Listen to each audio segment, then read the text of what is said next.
El documental narra cómo en 1932 los trabajadores de los Estados Unidos, país azotado por una de las mayores crisis económicas de su historia, están atravesando por difíciles momentos debido al hambre, el desempleo, entre otras.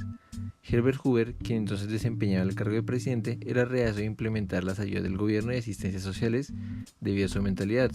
por lo que las ayudas que se presentaron fueron pocas y no muy eficaces. En este panorama aparece Franklin Delano Roosevelt, quien desarrolló una carrera política que lo llevó a ser candidato presidencial en 1932 por el Partido Demócrata. Su campaña estuvo fuertemente marcada por su oposición a Hoover y la presentación de medidas para combatir los efectos de la Gran Depresión, denominado Nuevo Acuerdo o New Deal, que pretendía disminuir el desempleo. Esto llevó a Roosevelt a salir victorioso de las elecciones por un margen amplio. El plan de Roosevelt era remediar mediante el poder del Estado y la promulgación de nuevas leyes la crisis que se desarrollaba en Estados Unidos y sus efectos adversos. Algunos de estos cambios fueron volver a legalizar la venta del alcohol, el acta de ajuste a la agricultura, la Administración para el Progreso de las Obras Públicas, los Cuerpos de Protección Civil, la Autoridad del Valle de Tennessee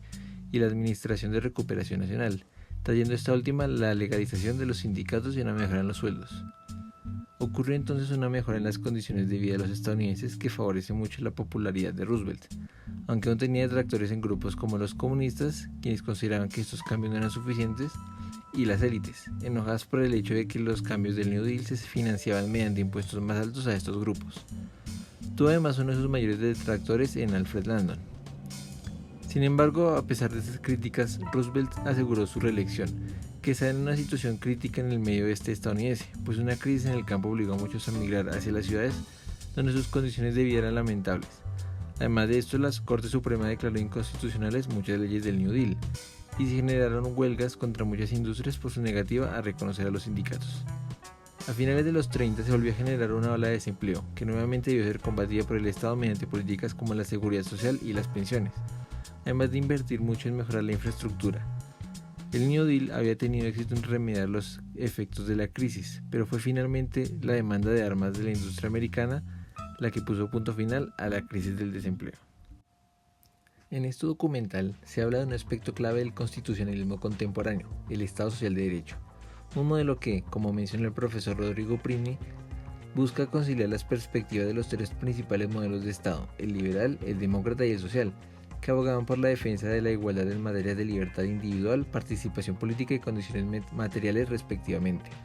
La Constitución estadounidense cumplía con asegurar los dos primeros, por lo que el New Deal estaba orientado a resolver las profundas desigualdades materiales,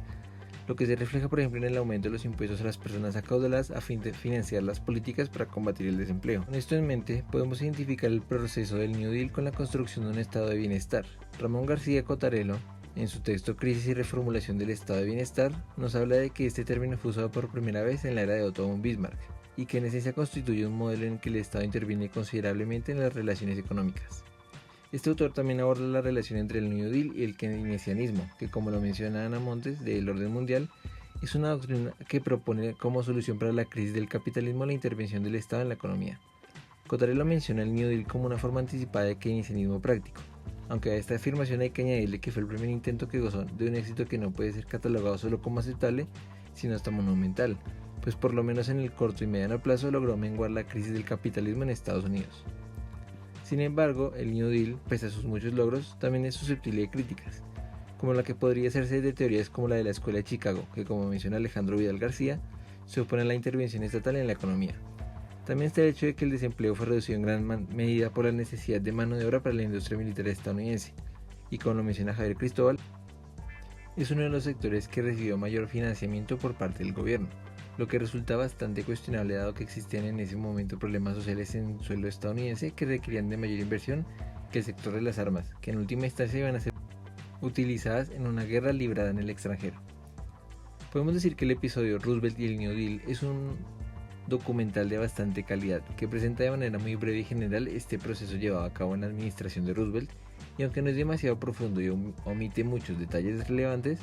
contiene la información pertinente para entender el desarrollo de estas nuevas políticas y permite entender lo relevante que fue para la consolidación de un modelo de Estado social de derecho, aunque este modelo de Estado de bienestar